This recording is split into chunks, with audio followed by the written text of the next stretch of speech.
marginal, of course, let me continue. So marginal, so the slope of these quadratic equations will tell you the rate, okay, the rate of change, okay. I usually use marginal for economic terms, right? So that is it. So now let's look at the next thing I want to talk about. So we are on. We talk about accounting. Profit. When you talk about economics, the profits we have. We would also look at what we call opportunity cost. Opportunity cost. So the cost is not only the accounting cost, that is the actual cash, but opportunity cost. That is you forfeiting a particular thing and using that money to enter business. Okay, what you forfeited, the cost of that should be factored in when you are costing. Okay, so in economics, we include your opportunity cost, unlike in accounting where the actual physical cash cost is used. All right. So under this cost, so when your revenue is greater than the cost in economics, which includes your implicit and explicit cost. If it is more than that, then you are making abnormal profit in economics. But the normal profit is when there's even, between your cost and then your revenue. Okay, so the cost is equal to your revenue. That is, your cost is equal to your implicit and explicit cost. Okay, now where you fall below that, then you'll be making some loss. Okay, economic loss, right? So this is exactly what this seeks to address. Let me go on to the next thing. Okay, I think the same thing. Supernormal is the same as abnormal profit or economic profit, right? Now let's look at the next thing that I want us to talk about here. Yes, so the curves that we also see, what are these curves? So each curve that you see is a collection of many individuals with their preferences at different points when we have different prices. So for this Kweku, price is this, when quantity is this is the price I'll give. When quantity is this is the price I'll give. When quantity is this is the price, and then we get a plot for that. So when quantity is 20, I'll pay 10 cedis. When quantity is 30, I'll pay 5 cedis per one. So we use that to draw my graph. Then we get another person. So we put all together to get what the demand for consumers. The same thing is done for the firms or the suppliers. Okay, so these curves that you are seeing is not just it's not kind of an average. It's more of a total of those on the market. Total. Okay, so we put all their demand. So Kweku is demanding 20. Kweku is demanding 30. Then it's 50. So it becomes 50. Demand becomes 50, and that is what we plot on the graph. So let's get these basic ones so that when you are reasoning behind these curves, we'll be able to understand, or when the questions are twisted a little, we still would be able to grasp what the questions are demanding. Right, so let's go. Perfect. We talk about perfect competition, no control. Okay, you have to accept the prices and then you enter. Okay, so we have the short run. The short run, you usually would have to look at the adjustment is usually at every point. Every firm would want to have his minimum cost. His marginal cost being being equal to his marginal revenue. So your marginal cost being equal to your marginal revenue. That helps you to determine the quantity you are going to produce. At the same time, when you have this condition satisfied, at the same time you want to trace this to the demand curve. The demand curve is more or less the average revenue. Okay, so you trace it to that to get your cost, and trace it to the cost part to get your price. Okay, so the profit will then be there. You see the profit above your marginal cost, right? Now, that is the short run. Now, in the long run, in fact, fixed cost becomes variable, because most fixed costs cost that you have. What causes these problems? Sorry to say. What may be the underlying reason why you may have fixed costs or fixed cost becoming variable in the long run will be as a result of either there's termination, or has the fixed cost that you were dealing with has come to an end, or you can renegotiate. Okay, so at that point it's something that you can do again, so it becomes variable at that moment in the long run, right? So basically that is the reason why fixed cost will become variable at the end. All right, so we are looking at the short run where we have fixed costs and then we have variable costs. So in the short run, most industries, most firms, let me put that way, most firms would want to ensure that at least they are covering for their variable cost. Okay, the variable cost, that is those that are changing with operation from time to time. Okay, now if they are not able to meet this cost, then they may have to fold up. Okay, they may have to fold up. Right, so at least you should be able to meet that. If it is eating into your fixed cost, then of course you need to, and then that you are making huge loss. Okay, so if you are not able to make up for your variable cost, it's better you stop, and then you find a way to address your fixed cost. Okay, but if you wait for it to eat into the loss to eat into your fixed cost, then that gives you more loss, right? So that is it. There's something else I wanted to also talk about. I think that will come up again maybe as we move down. I've talked about monopoly industry. I've looked at the various firms forming the industry. Okay, so this is a good example for the perfect competitive market. So you see, this is the industry. So you still have the demand, normal demand, and this they have slopes. Okay, they are not as perfect as what we have the individual firm. This is the perfect one. So this is horizontal. The green one is horizontal, right? That's the demand. Right, so and then you still have these ones will still stand as you have here. All right, okay, so let's make some adjustment. Okay, so industry, we talk about industry. So the curves that I was talking about, you need to evaluate these curves. So these curves, this slope is about elasticity. This fixed one, A, here is a constant. It's telling you is the lowest that this demand curve can have, the lowest quantity. The same thing for supply, lowest it can have. This is the slope, the elasticity for this supply. So these ones, once you have them, it's about the mass, putting the mass together. Then you can work these questions. Okay. Now, if you want to know the maximum or the minimum, like we already know in maths, then you have to differentiate to find whether it is what the first differential will be the turning point. So if you have the first differential and equate to 0, you will get the turning point. If the equations can be solved at that point where they have differentiated, you can do it and even get a point for the turning point. You can evaluate the turning, then you go on to evaluate the turning point to see whether it's a maximum or a minimum. And that one, we do the second differential, or we do the second derivative. Now, if this is to do with more than two variables, that's when you are dealing with the partial differentiation. We have some rule, we'll talk about it. To determine whether it is maximum or minimum, you need to satisfy certain discriminant, or what we call the certain conditions. All right, so let me go on. So that has been done. Intercept, I've talked about that, the minimum point for most of these price intercept, and then so we go. Elasticity, I've talked about. So elasticity in normal sense, the formula is what?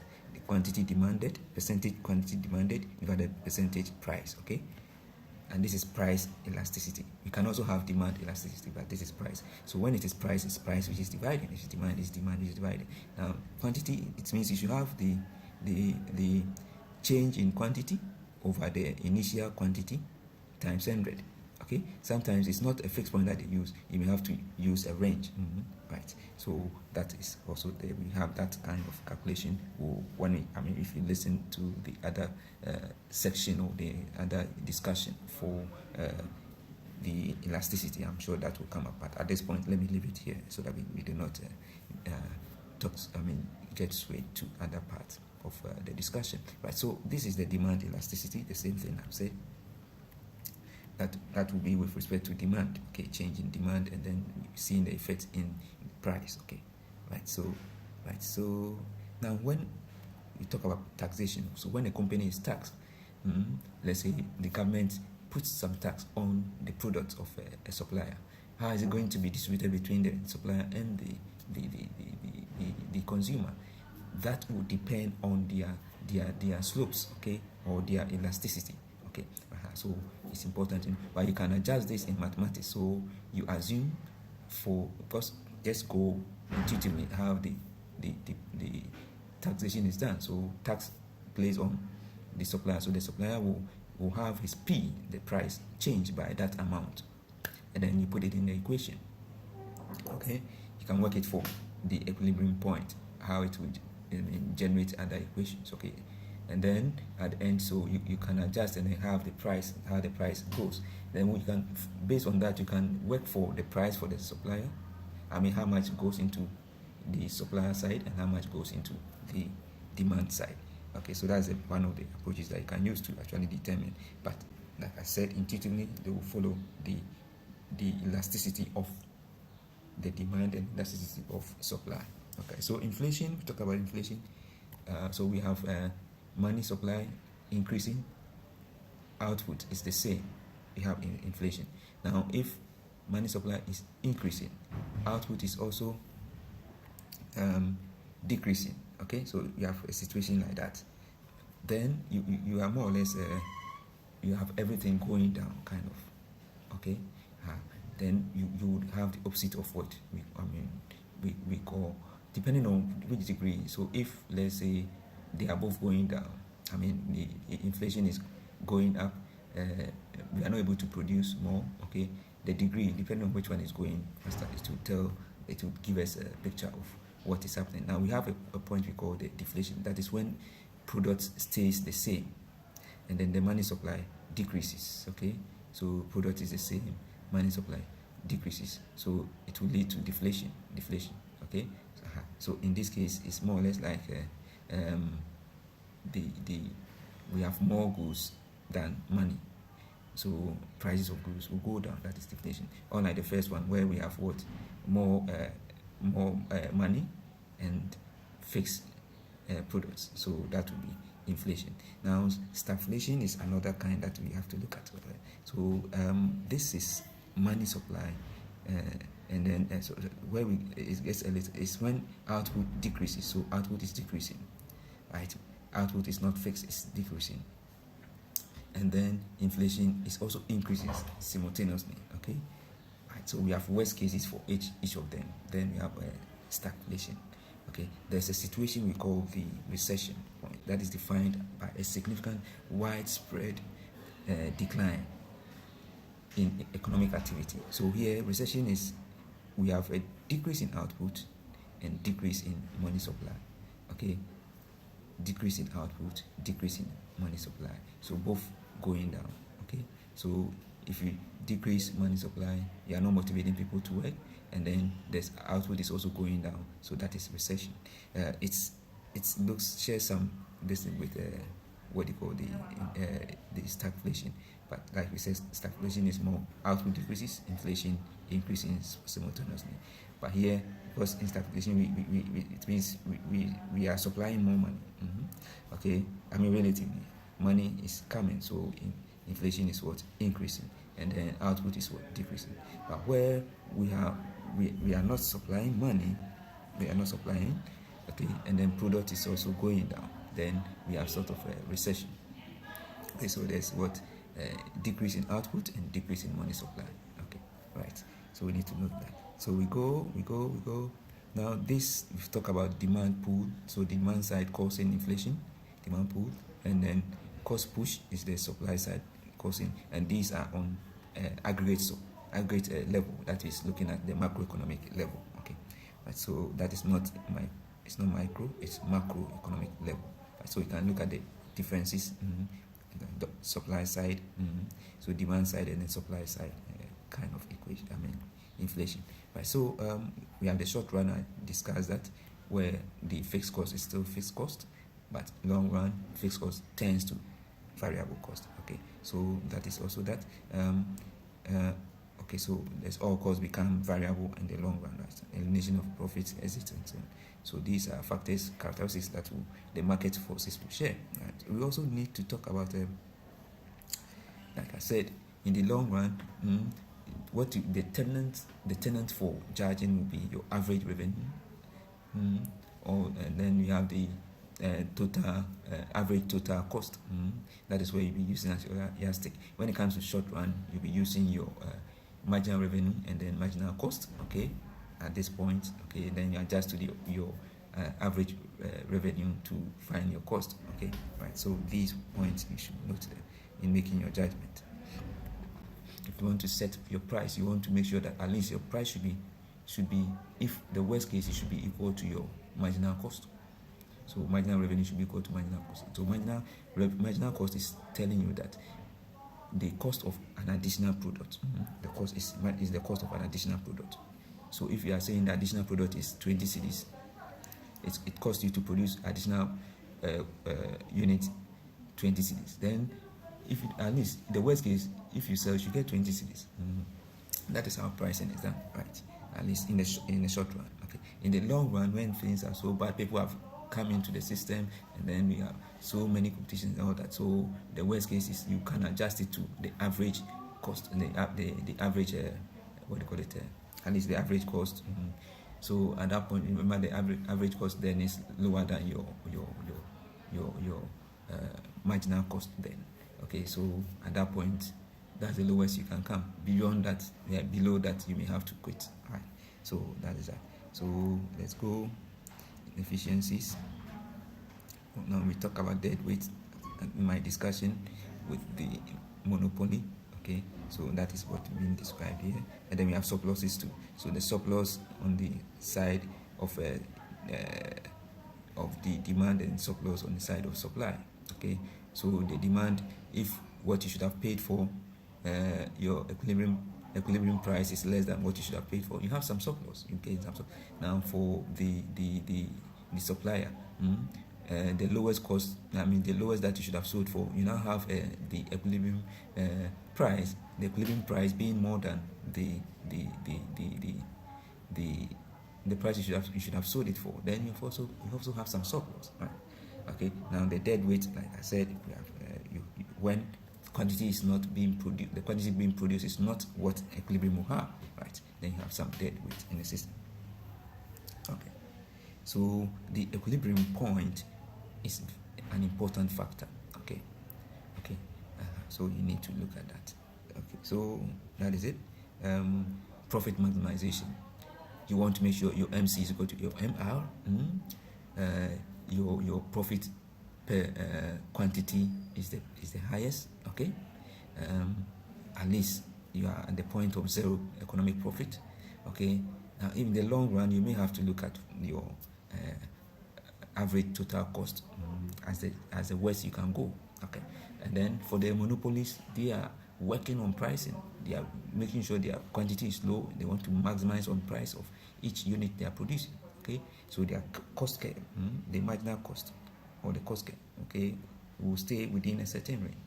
Okay, until the long run, when the average revenue will make tangent to the average total cost. Okay, because they are looking at total cost at the end, and so average total cost and then average revenue where they hit. Of course, at that point too, the same thing, marginal cost should be equal to marginal revenue. Then you trace it to the average revenue cost, which is tangenting or making tangent to the average total cost, so that you can trace back to get your price. Right. So that is it. I think this is quite interesting. I've already talked about, the graphs, how they are derived, summation, long-term exist, and all that. Monopoly, price takers, price makers, and then the perfect competition, price takers. Okay, so barriers to entry and all that. To talk about this, monopoly, graphs, we talk about the graphs. Okay, control over price and quantity, we talk about that. Now we have some models we need to look at. Okay, we'll talk about this. Let me get to the models. We talk about them in a brief section. Describe the models: entire market curve, oligopoly. We talk about that. The king curve for oligopoly, collusion model. Okay, collusion cartel. Okay, so another king, the collusive cartel. Okay, so if another approach is to model the oligopoly as a collusive cartel. So if firms in oligopoly agree to collude, which is illegal in most countries, okay, they essentially act as a single monopoly. So they have merged to form a monopoly to maximize their collective profit. In this sense, the graph would look exactly like the monopoly graph, right? So that's it. I think it's an important point. This can come in the quiz that we'll be having. So this is the king curve we're talking about. So here is king, and this is stiff. This part is stiff. Because it's stiff, when you even adjust, you increase, you adjust, by using your quantity, the consumers do not leave so much. Okay, I mean they still stay within that curve here. Right, so that is it. That is part of why you still have the fixed listed here. But if you go outside, of course they may go to other firms. Right, so and this is your marginal cost 2, and all that. So that is it. So it's all about the slope. See here, it's very steep. So it means the smallest change in quantity leads to a higher price. Okay, higher price. Okay, so or let's say when price changes by a certain amount, quantity doesn't change so much, and then that is it. Right. So the slope is very important in interpretation. Okay, so this steep, steep. So it means price is changing a lot, but quantity is not changing so much, right? So that can be used for most of your analysis. So let me go to so we have the Kono model. Kono model. So here the competition is on quantity. So they are using quantity for the competition. Okay, they are using quantity for the competition. So in that case, they are adjusting quantity to compete among themselves in the monopolistic competition. Okay, so one adjusts the quantity so that it favors him to get more of the market shares. Okay, but others would also do something, and then that will collapse. Okay, will collapse in. Then we can have the Stackelberg model. Here is the leader follower, so the sequential game. So the leader sets price, okay, and then others will follow. Right, so that model is there. It's also part of the Kono. Then we have the Bertrand model, okay, competition on price, okay, competition on price. So here, Bertrand assumes firms compete by choosing their price simultaneously rather than quantity, okay. So you choose the price rather than quantity, okay. So Bertrand be buying, so price is fixed. Of course, then you have the variables. It's often used when products are homogeneous, identical, okay. Right. So that will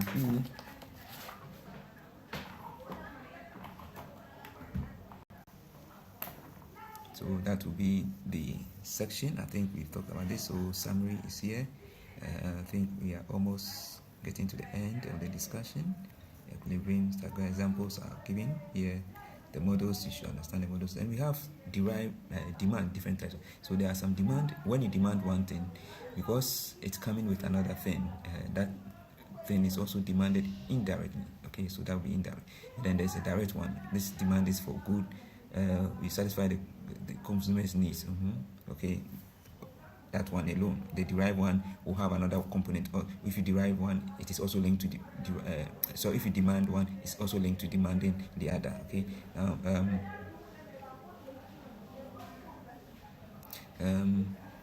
So usually the derived demand is usually for input used in the production, say like raw material. Okay. So demand for flour is derived from demand for bread. So people want bread. Because of that, demand for flour is also goes up. Now joint demand against a competitive demand. So joint demand occurs when two or more goods are demanded together, because they are complement. So here one is support. One, they need to be together before fufu. Demand for fufu and then demand for soup. You can't, because you need, once you get fufu, you need to have soup. Okay, it's not like the derived one where one is in the other. Okay, one is in the, sequentially, one leads to the other. Okay, but here the two different products.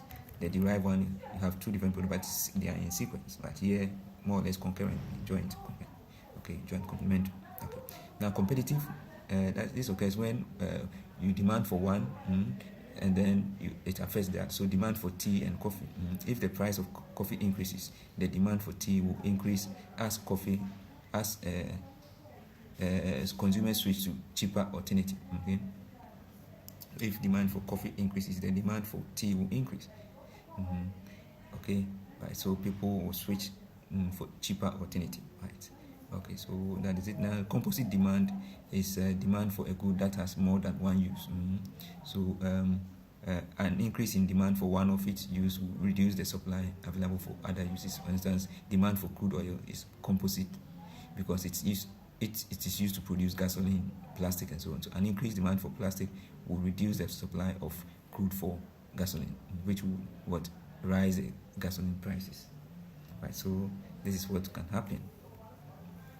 Okay, talk about quantity and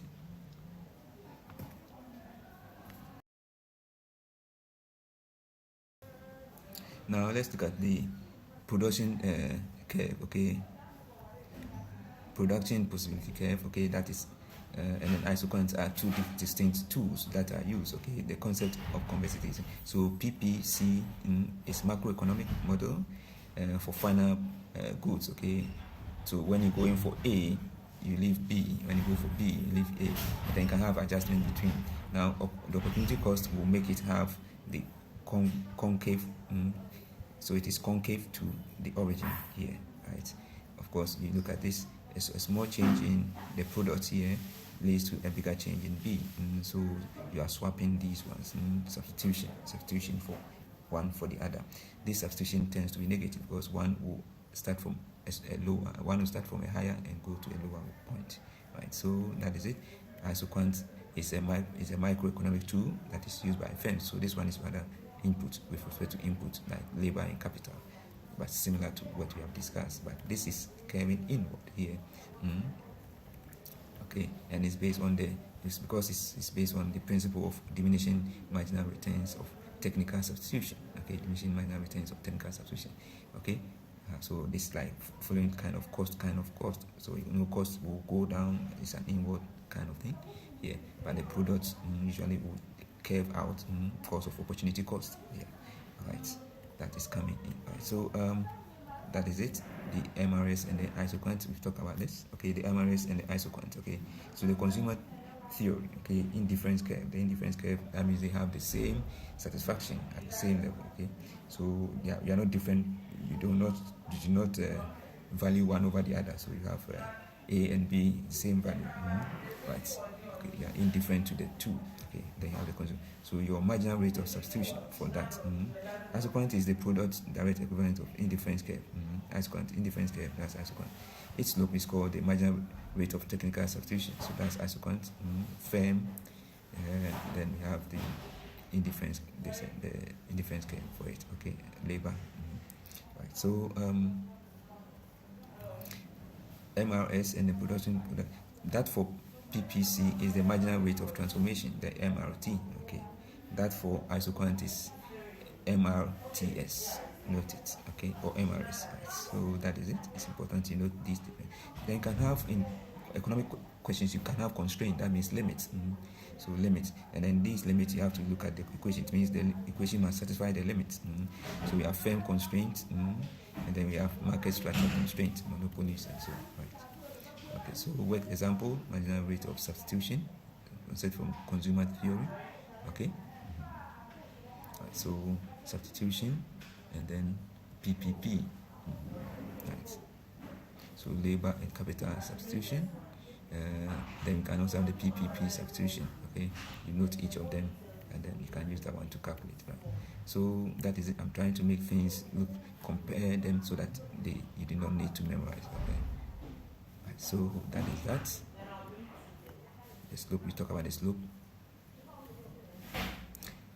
So the other thing that I wanted to talk about was when you are dealing with partial differentiation. So because that is used in economics a lot. Okay, so when it comes to economics, where we have three variables and so on, you need to do partial differentiation if you want to determine the turning point. The same thing, first differential. The second differential will be to determine whether it's a minimum or maximum, and this is a three-dimensional kind of thing. So we have certain distance that you need to follow, conditions that have to be followed. Okay, so let me see whether I have that one here. I think, yeah, so the second order is here.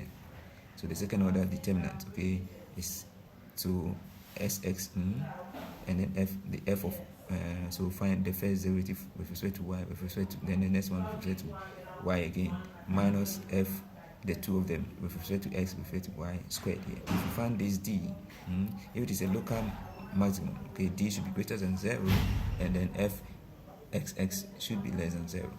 Okay, this indicates that it's concave down. It's local maximum. Local minimum, d should be greater than 0. That means it's positive. Okay, minimum is it means it's positive, has a positive slope. Okay, so it's positive here because it's positive here, and then FFS should be what? Also greater than 0, should be greater than 0. Note, here was less than and greater than, but here is greater than and greater than, that is minimum. Okay, and then the saddle point where D is less than 0, this point is neither maximum nor minimum, so D is 0. You can put in equations, numbers before it and after it to see how the slope will go inconclusive when D is equal to 0, right? So all this is also what point, critical point. I've talked about three-dimensional point. Okay, so you can have these three, more than 3. You can also use Lagrangian equation to solve most of these questions with constraint and all that. The Lagrangian tends to equate one portion to 0 and then subtract it from the main equation, right? So that is one approach that you can use. Economy of scale, so the bigger the company, the more they are able to make more profit. Now, with respect to each of them, there's a factor that you can increase produce by. That factor we talk about the return to scale. It can be return to scale, economies of scale. That we said, return to scale is the relation between the firm input, labor capital, and its output. Okay, it answers the question: if you double the input, what happens to the output? Right. Then economy of scale is relation between firm output and its average cost. Okay, so this is referred to cost you want to maximize. Okay, so and as my output increases, so that's the average cost per unit average cost per unit of output as it also goes down. Okay, or does it go down? So that is a point we've made. I think at this point we talk about surplus and then dead weights. Mentioned them already. Tax and then its effects. Mentioned them already. With examples, and these are how you put into the equation to solve. Right. So I think at this point we have exhausted everything for the miscellaneous part of economics. Thank you very much.